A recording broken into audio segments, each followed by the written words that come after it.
Welcome to Curriculums. This week, a problem solver versus a problem identifier, part 2. The questions this class answers are, what is a problem solver? What is a problem identifier? And why would I want to be a problem solver rather than a problem identifier? Someone was telling me the other day that being a first-time manager is really hard. You can't ask your former peers, who are potentially now your directs, what to do. You can't ask your boss what to do because they just promoted you and apparently they think you can do it. Your friends aren't that helpful because they're probably in the same boat that you are. And so it's really easy to feel completely alone and have no resources, no one to talk to, no one to ask. One of the benefits of our video products, so the Effective Manager Conference, the Effective Communicator Conference, and the Effective Hiring Manager Conference, is that you get to ask us questions. So you can buy the product, see all the training, and if you've still got a question or you've got something odd happening in your team that seems unusual, or you've just got some really specific question, you can email us and we'll answer. So you'll no longer be alone. You'll have a resource. To find our video products, go to managertools.com and select products from the menu and find the video products in the drop-down. So last week we talked about identifying problems and identifying the value and the level of effort. And we used the 2x2 matrix to decide what to do with those things. So just as a recap. Anytime we get a 2x2 matrix, I get excited to record that cast. Yeah, I'm so excited. You and I both. So the 4 options on the 2x2 matrix are low value and high level of effort, in which case we just leave it. If it's low value and low level of effort, we postpone it. If it's high value and low level of effort, we do it now. And if it's high value and high level of effort, then we make a plan. So now we're going to talk about the solutions and then presenting a plan if you need to and how to execute. Yeah. So we want to create as many solutions as we can rather than fixating on a single solution, which happens sometimes, or the solution that comes to us most quickly, or kind of our, clearly that's the answer, right? We want to focus on volume. We want to focus on creating as many solutions as possible, because the more solutions you have, the more likely you are to find one that is easier or more effective than maybe your first instinct. The example I always think back to whenever we talk about this is in the Effective Manager Conference, when we talk about coaching and we say, come up with some ideas about resources for coaching this issue, a direct with this issue. And if that's all you tell the group, they'll come up with like 10, maybe. But if you tell them, the group I had last week got 50, all of a sudden they can find 40, 47, 53, because they know that many are out there and they just keep thinking, and some of those ideas are wacky and you'd never use them, but that's okay, because the bigger the pile, the more likely the right answer is in that pile. And it always amazes me that just that little piece of information, which is not, but could be entirely fake, makes people come up with a whole bunch more ideas that they didn't know were in there. Absolutely. And I think of it as you're going to get all the ideas, all the potential solutions. You're going to get all of those out, and you want as many as possible. And I think of the next step, because then you're going to talk about them. Then you're going to do some analysis. You're going to figure out, right? To me, it's kind of like writing, right? You do a lot of writing for our company. I think it's so much easier to start with words on the page. The more you have on there, it's easier to edit or supplement or add or say, there's something missing here. I'm going to add that. Or I don't need this, I can take that out. Then starting with a blank piece of paper. Oh, yeah. So I do an outline, which has the things that we use in our outline, but it has a bunch of bullet points underneath of like an explanation of what that means to me and the points I want to cover. And if I have an outline, I can write in a single podcast, I can write in 45 minutes to an hour, because all of the thinking and stuff has been done beforehand. All I'm doing is putting words on the page. If I don't have an outline, takes me 4 times as long every time. Yeah. It's amazing. That blank page syndrome is really bad. And so, yeah, a whole list of ideas, even if you don't think they're great ideas, is better than a blank page and no ideas. Absolutely. And you can include other people in this. I mean, that's why we do in the conference, we do brainstorming as a group. It's not an individual activity, because asking people for, their thoughts, their solutions, it's amazing how often, someone coming at the problem from a different angle or with a fresh set of eyes, they can find a solution that is incredibly simple that you completely skipped over. You didn't even think of it, right? Sometimes the very act of explaining a problem allows us to see a much simpler path than we would have, kind of wrapped our brain around the axle just thinking of it in our head. I was on a new website and I was trying to do something in the admin panel and I couldn't work out how to do it. And I read the instructions, still couldn't work out how to do it. And so I was calling the help desk and I was going through press 1, press 2, all of that stuff, and then waiting to be answered. And literally, the moment someone answered, I saw the answer. And I was like, of course. Hey, you're a genius. Bye. Yeah, of course. But, just phoning the help desk seems to work 50% of the time. I feel like that happens to me when I call you. I go, gosh, I've tried to figure this out. I'm just going to call Wendy. And then I go, oh, never mind, Wendy. I found it. I figured it out. It's because Wendy is like my help desk. The other thing that someone may be saying, now I doubt anybody listening to this is actually saying this, but if you're thinking to yourself, well, but I don't like people. I don't want to talk to people. Andrew, I'm not looking to have conversations about, I don't have any friends. Well, you have access to millions of people, billions of people. Just use Google. Google can be your friend, right? There's tons of potential solutions for, I'm sure, whatever problem or issue that you're looking at is out there. Yeah, you just need a bit of patience with Google, I think. There's a lot of people say, I tried Googling and I can't find the answer. Yeah, that's because you post the first 2 links and it's not in the first 2 links. If you're trying to solve a problem, even if it's one that a lot of people have, often the answer isn't in the first couple of links, even though Google would like you to think it is. Unless your problem you're trying to solve is how do I increase Google's ad revenue? Exactly. Or how do I how do I help Google? Yeah. That's not hard. Okay, so now we've got a whole list of solutions. The next one is choose a solution. And there's a few things that go into choosing a solution. Obviously, it's got to be a solution that works. So you can cross out all the ones that aren't going to work. But the next one is having a level of effort that's proportionate to the value of the problem. You could have some really complex, interesting ways to solve a problem that's of low value. You rarely use it, or it doesn't have much value in terms of it's not costing the company much, or the additional revenue is not going to be very much. And, you find this amazingly over-engineered solution, which a lot of us like, but that's a waste of resources. The solution and the value of the problem should be proportionate. Can I tell you something that I think some of us are guilty of when that solution comes up? When we have that really overly technical or much more robust solution than really this problem calls for. What I'm guilty of, I'm not going to talk about anyone else. I'm not going to put words in anybody else's mouth. But what I'm guilty of is finding other problems so that I can increase the value of the solution, right? Yeah. Well, but this would also solve 5 different this small thing. Volumes. There's 5 different low-value solution problems add up to this amazing solution. Yeah. And then I have to catch myself going, wait a minute. What am I doing here? Right? Yeah.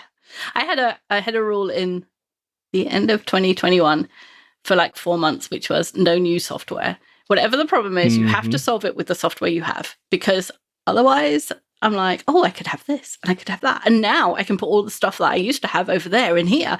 And all I end up doing is moving things from program to program. Yep.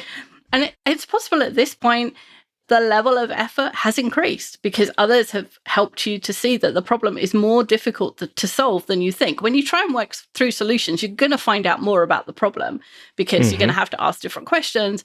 It's possible that the values increase because you've realized that the problem is happening more frequently than you thought, or it's affecting more people.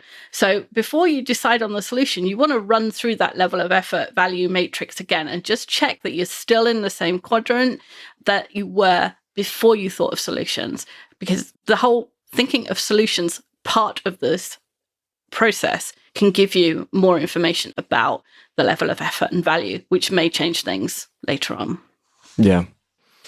There are other factors to consider in your solution. There's time taken to fix, right? So even with a relatively low level of effort, the time that it will take to create a solution could be quite long. For example, if there's 1,000 entries in a database and each one needs to have an update done by hand, that's not particularly difficult to make the change, resave it. But the length of time it will take to cover those 1,000 entries is a lot. It's long. Yeah. And that may mean that you actually want an automated solution, which is a higher level of effort, but that's dictated by the length of time that it would take to fix. This message goes out to all the procrastinators out there. If you've been thinking, oh yeah, I really must sign up for one of those virtual effective manager conferences, I've got you better act quick news for you. The October Effective Manager Conference virtual sold out. There's one that starts November 1st. It's almost sold out. And then the last chance is November 28th. So if you were definitely going to get your management training in this year and you want to do it virtual, make sure and go sign up now. Next is the number of people involved. So the more people involved, the more complex the solution becomes, even if it doesn't change. It's explaining to one person why the page doesn't look like it used to, or has different information, or why they have to act differently in X, Y, Z case is relatively easy. Explaining to 10 people in your team is a little harder, but doable as long as your boss has a team meeting that you can have 5 minutes in and explain it to everybody. But explain that to 10 different people on 10 different teams or 20 people, it becomes exponentially harder just because of the communication problems. Just because if you have 20 people, that's 20 different ways of thinking about the problem potentially, or 20 different ways that they approach a web page and look for information on it. So just tailoring the communication to those 20 people is going to take you more time. Yeah, I would say a general rule of thumb is that the more people you're communicating to, the simpler the communication needs to be so that everyone can understand it.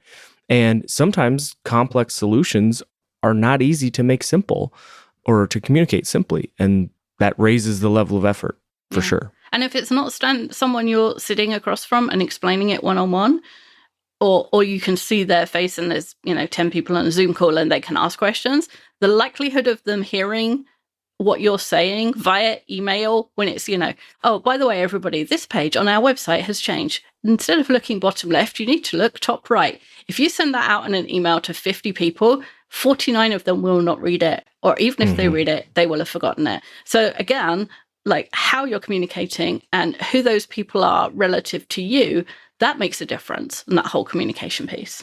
Absolutely. The next one is financial cost. This is sometimes, not always, but sometimes included in level of effort. Perhaps the solution means, buying an extra person a license to some software or adding, some overtime into the budget. Financial cost is often opaque to teams who don't manage their own budget. So you'll need to be careful about incurring costs that potentially you're not even really aware of or thinking of. And you forget that, if there's 10 people who have a piece of software and the limit is 1 to 10, usually the cost for 11 to 20 is significantly higher. So you think, oh, I'm just adding one person at $100 a year, big deal. But sometimes just that one person can tip the edge and all of a sudden it's not 100, it's 200 or 500 or whatever. So You have to be careful with that. Next one, durability. So how long will the solution last? If you have a flat tire, no, what do you call it? A flat tire, yeah. If you have, I would call it a puncture. That was. So if you have a flat tire, there are a number of solutions. And which one you choose depends on how far away from home you are and how far you have to drive. A fixer flat where you put that liquid into the tire, it's right? like a slimy, it's a can, you spray it in there and it coats the inside. Apparently will take you 100 miles, according to the advertising I read, which seemed like a really long way to trust it. But a donut spare tire, one of those special ones that's just a spare tire, only gets you 50 miles. If you have a proper tire in your car and you can do the change, then that will take you forever, as far as you need to drive. How much you're prepared to pay for the solution, how long you'll wait, all of that influences the choice you make when you decide, what am I going to do about this flat tire? And it's the same with things at work. If I fix this today, if I just botch it I'm going to just fix it for today, and that'll last a month. And in a month, I know my project's over and I'm going to have a lull and I'll be able to fix it properly. That might be a solution. On another problem, another project, you might think, no, I have to do it right first time because it happens so often, or it has this value, or it affects these people, or whatever. All of those things go into how good do I make this solution? Right, absolutely. And our last point is, how close to the customer is it? The closer it is to the customer, the more value a problem has, right? Fixing a typo in a customer brochure that's sent to 100,000 customers has more value than a typo on an internal website that's only seen by internal staff. Fixing a problem with, like, for instance, a point of sale, right? Mm-hmm. A register or point of sale equipment that definitely has more value than an internal system that only a few people use, right? When I was in HR earlier in my career, we would look at this when we looked at benefits administration. Like, Mm-hmm. I was kind of ancillarily associated with the benefits team, and we would talk about what benefits are people using, what benefits should we pour resources into, what should we, look at the user experience on. And there were some benefits that people weren't using very often ever. But then there are obviously like health benefits and, eye and vision and dental and that type of stuff. And that was where we focused all of our efforts on making sure that experience was as seamless as possible. So once we've considered and chosen a solution, the next thing is to recommend a solution.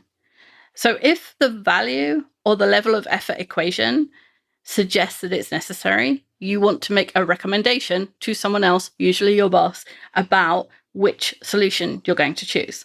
If it's a low value problem and it's a low level of effort and, it's only your problem, or it's only you and somebody else in your team, it's going to take you 5 minutes to fix it, just fix it. You don't need to make a recommendation in that case. If it's more than that, if it's going to take you 2 hours to fix it, say, out of a 30-hour week, that's significant enough to want to flag it to your boss. Hey, I've found this problem. I've done this analysis. I've chosen this solution. It's going to take me 2 hours. I'm going to do it on Tuesday. Nothing else is happening that day. I think it will be fine. And you can do it in that kind of tone and at that kind of speed in your one-on-one. It doesn't need to be a PowerPoint presentation and a formal kind of thing if it's 2 hours out of a week. Mm-hmm. The bigger the problem, the bigger the level of effort, the bigger the conversation has to be, so that the person who makes the decision can make the comparison between all of the other priorities so that they can make an accurate and a good decision. So here's an example of an O3 kind of conversation with your boss. So boss, I noticed that the spreadsheet we use for calculating shipping cost routinely pulls the wrong number from the database. It only takes a couple of minutes to fix each time, but we use that spreadsheet a lot, so it has a lot of impact. I think I can make a permanent fix in 30 minutes. Is it okay if I go ahead and do that? I can let you know if the parameters change, if I discover something different. And sometimes your boss will think that problem doesn't need to be solved. Well, here's the other thing, Wendy. The alternative, right? And that's what we're talking about. Yeah. The alternative is we just identify the problem. Mm-hmm. So, think about what we just, what you just laid out for everyone versus just identifying the problem. Coming to your boss and going, well, I noticed that the spreadsheet we use for calculate shipping costs routinely pulls the wrong number from the database. Right. And now your boss has got And to that's do it. the analysis And now, think now of the your solution boss. and choose the solution and then tell you to do the solution. You've just given them a whole bunch more work. You're basically pushing off those other 3 steps on your boss to ask the questions and do all that. And that's the value of this cast is when you do that, when you do it the way Wendy just said it, your boss is going to go, oh, yeah, sounds good. Yeah. It's amazing how many more times you'll get a yes if you do this than if you just say, oh, I'm going to do this. Like, there's a problem, I'm going to do this. That proof almost that you have stepped through all the steps is what makes your boss feel secure in allowing you or saying, yes, I'm going to take your recommendation. Yes, just do it or whatever. And build you credibility. Exactly. Yeah. It's like, I have thought of this. And yes, a lot of the time your boss will say, good, I'm glad you've done the thinking. Yes, good. Just go do that, you know? Yeah. And sometimes your boss doesn't think that problems should be solved or they don't like your solution. And that's because they have a different view of the problems, the level of effort, the value than you do. Like, I always think of that quote, standing on the shoulders of giants, which is not quite what bosses do. You know, they're standing on the shoulders of their team and the boss over there. It's like one of those cheerleader pyramids. But there is a different view if you're standing, you know, on that first level versus on the ground. And that different view can give you a different idea about problems. And sometimes you're right and sometimes they're right. And sometimes it's really annoying when you're right and you have the right solution and they disagree. But don't fall in love with that problem or your solution and then fight them on it. Like, most times, discretion is the better part of valor. Either it'll come around again or it'll never get solved and it won't matter. It's way worse in the long term to be at odds with your boss than it is to be irritated every time you see that problem reoccur. Oh, for sure. Yeah. You got to see the forest through the trees there. Exactly.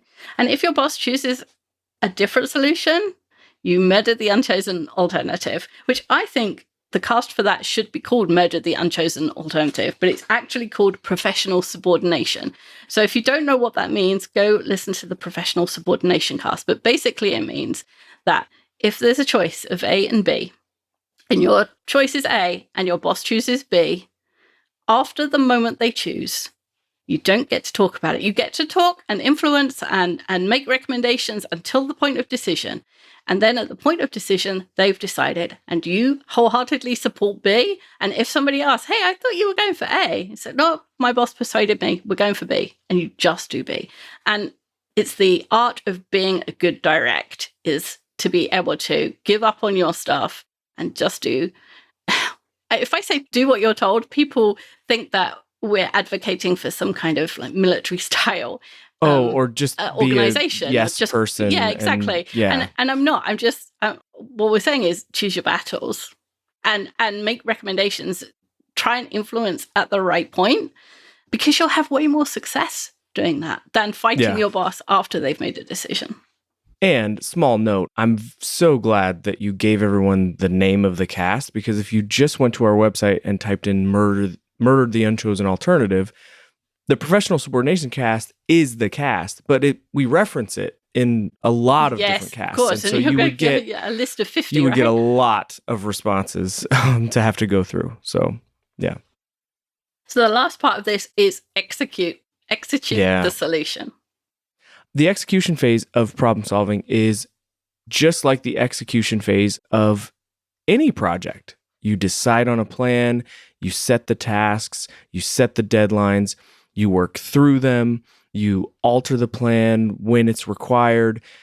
It's the final stage that turns you into a problem solver, not just a problem identifier. Everyone can identify a problem. Everybody can identify problems. Mm-hmm. Human beings are really good at it. But to really be adding value to your team and your organization, you need to be able not only to identify, but to solve problems. And that means a logical approach based on the size of the problem, the value, and how much work it will take to fix it, the level of effort.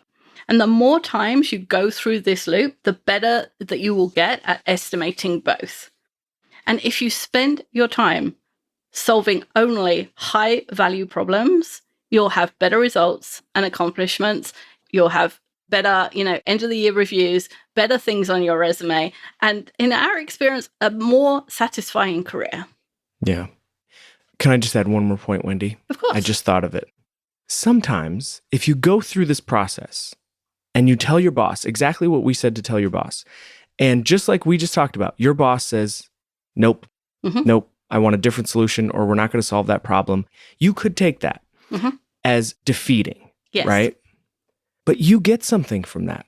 You get the practice of going through this process, right? You get to do this a few times, and even if it doesn't bear fruit this particular time, the exercise of going through this thought process, right? This analysis and this process is, you're not going to be great at it the first time you do it. Right. So do it.